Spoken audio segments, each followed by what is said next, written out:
Wibble wobble, wibble wobble. It's been a while since I've filmed an episode. I'm kind of behind schedule, and that went on for a week, 2 weeks, 3 weeks, and now 4 weeks in, and I'm 4 weeks behind schedule. So yeah, this is episode 5.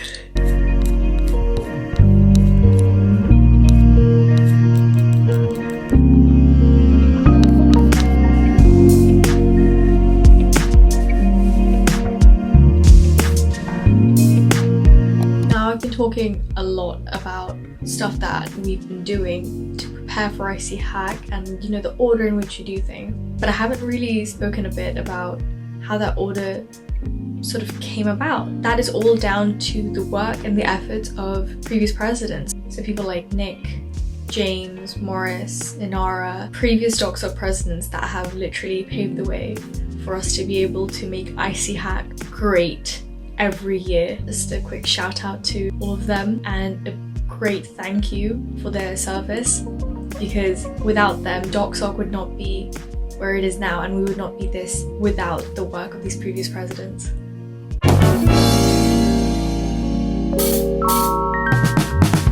So we're just gonna segue a little bit and talk about something else that I was also helping with along with IC Hack, which is Revel. We finally made the Revel event public. Tickets will be on sale soon. That's been quite difficult to deal with whilst IC Hack is still going on. Let me just show you the design. It looks sexy as fuck.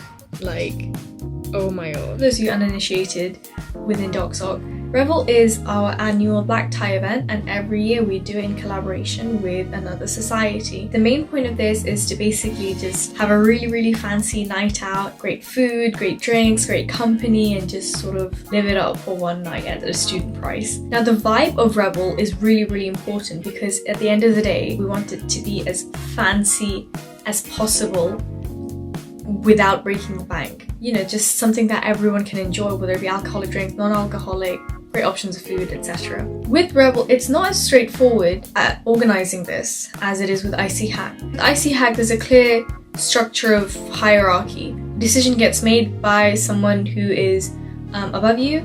You sort of respect it, go along with it, maybe sort of find alternatives, but in the end, people kind of agree on what we need for a hackathon and what we don't. When it comes to Revel, there's no clear hierarchy, and you have two societies that are working together to make this event happen, which is why both societies need to be happy. Both societies have different wants, different needs, and different things that they want to achieve with this event. Historically, Revel has been something that DocSoc has just organized and just asked the other societies like, hey, are you cool with this, etc.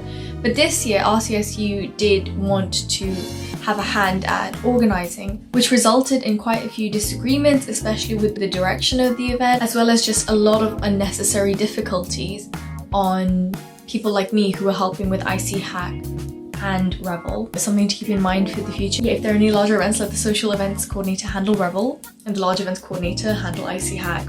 There is no way that these two scopes should overlap. But anyways, organizing Revel really did open my eyes as to what it's like to organize an event that's not IC Hack. And it did give me a bit of an insight into what it's like to organize an event with people who have a very headstrong vision into what an event is supposed to be, as well as how to negotiate between different needs and wants and accomplishments that people are planning towards. So now, moving on to IC Hack. The last 2 weeks before the actual hackathon, so the week before and Hell Week, those are the busiest weeks. You need to make sure that you commit a lot of time to it, because anything can go wrong. Murphy's Law in play here, and it was the case again this year. Anything that can go wrong will go wrong.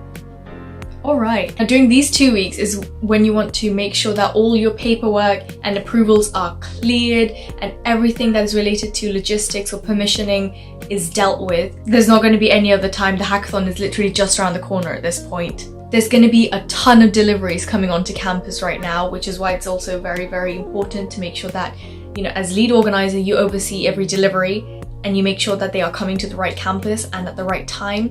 And also it is up to you to mobilize volunteers to help you move all these deliveries, because one person can't move 15 bean bags now, can they? Green is good, yellow not so much. Now if we just blur out, there we go, and then as you can see, it's all green. It's all getting to green.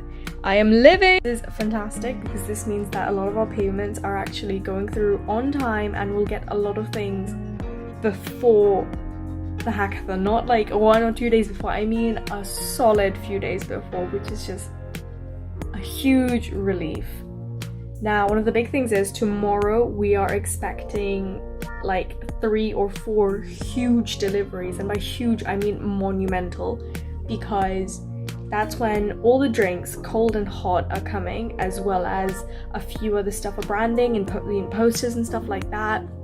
And I think a couple of companies' swag is also coming along as well tomorrow, so it's just gonna be a really hectic day. Plus also it's the volunteers meeting where I'll just be going through the whole timetable as well as how we're going to communicate and stuff like that, and how the team structure is going to be. Thank you to Ryan for fixing the timetable. But yeah, it's gonna be really stressful. I'm not gonna lie, like from this camera angle, from the light and everything, I am glowing. Like, look at this. I look so good. Just so we have the Amazon delivery, and apparently it was like 50 boxes and they're all 50 kilos each. Let's go have a look.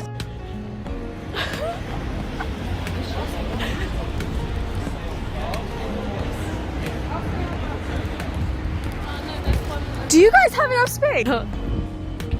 Hello.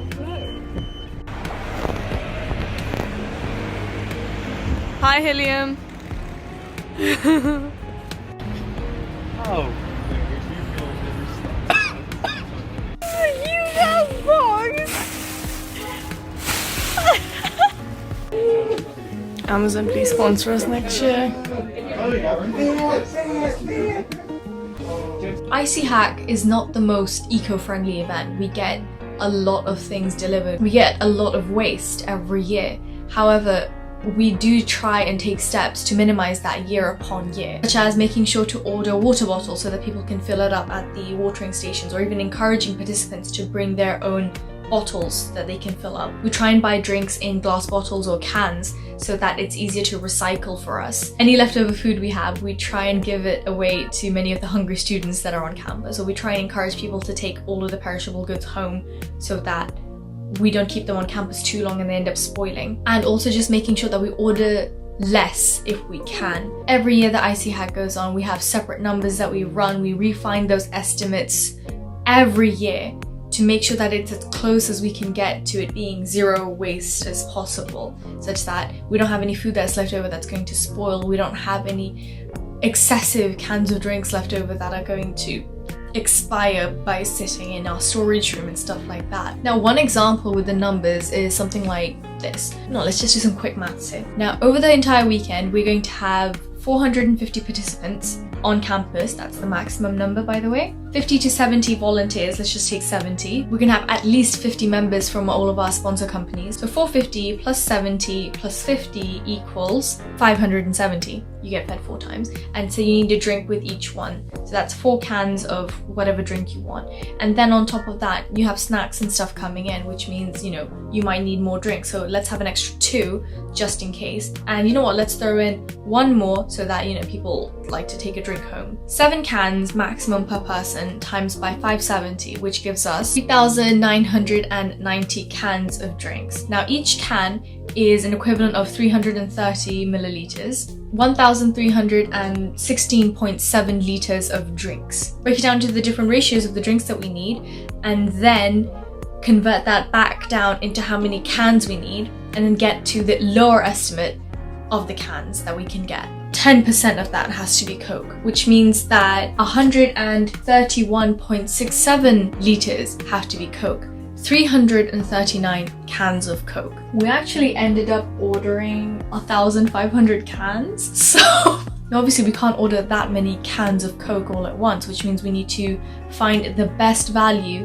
per can that we can get. It's most valuable for us to buy it in bulk. When we can't, we try and buy it in multi-packs. It's very, very sensible to not just stick to one supplier, but to shop around and see what supplier has what values per can or per gram or per 100 mils, whatever works. What I did was I was simultaneously searching on Amazon, Tesco and Asda. And again, just overall be sensible with how much you're spending on these soft drinks, because again, soft drinks don't really expire, but it is worth keeping as less as we can because we just do not have the storage for it. We don't have enough storage in DocSoc to store everything that we need, which is why we need to use CHQ storeroom. And that is also why we need to order only as much as we need, because anything extra, we're going to have a lot of difficulty in being able to keep that around for much longer. This kind of does go into the whole point of this video, which is how to not max out your credit card. Well, I mean, that is something that is definitely what you shouldn't do. When it comes to Icy Hack, there's a lot of big transactions being made. Things to do with food, things to do with purchasing equipment, things to do with hiring different things that we need. There's a lot of spending going on to make the event run, and it is imperative that you are following the strict union payment guidelines to make sure that none of your claims get frozen and that none of your imprests don't come through because you put them in too late. Those two definitely never happened to DocSoc, right? Right? So which is why I really recommend putting in your transactions early, so before Hell Week. Try and see as what needs to be done, see if you can get it paid during that time, especially when it comes to a lot of the suppliers for snacks and food. They can definitely be paid that early. It's just that Hell Week is when you should be expecting a lot of the deliveries to come on campus, which is why if you are making transactions during Hell Week, you are treading on very, very thin ice. During the weekend between second week and Hell Week starting, that's when we were putting in a lot of imprests, claims, purchase orders, etc. for approval and for immediate payment. What happens at the student union? Payments get processed every Thursday, no matter what it is. Expenditure gets processed on a Thursday. It comes to Thursday. I look at my bank account. Oh look, the union imprest hasn't come through. Huh, interesting. I wonder what that could be. Comes to Friday. Again, the union payment for my imprest hasn't come through. I wonder why. What happened during that time was union missed one payment run. That's all it took, one, for I think like 3 of us to be crippled by payments on our credit cards. A lot of things need to be processed via a credit card and we can't take the union credit card to the shops to pay. What we do, we use our own, we file for an imprest, and then the union pays us back. Cool, it's simple, it's easy, it's clean, but you need to put in your imprest in at least 2 weeks before Icy Hack. You can always claim if you've spent more than your imprest amount. You can always send the money back if you haven't spent all of the imprest amount. But what you can't do and what you shouldn't do is pay for something and then put in the imprest. One delay in that, and then next thing you know, you've maxed out your credit card and you have no means of paying it off, and you have to end up using your savings to pay it off. I'm definitely not saying that's what I did, but it's something that can happen, and it's something that is very likely to happen, and it is very irresponsible of us to let it get to that stage, which is why we need to be proactive. We need to get all the payment stuff sorted early, pronto, ASAP, as soon as it needs.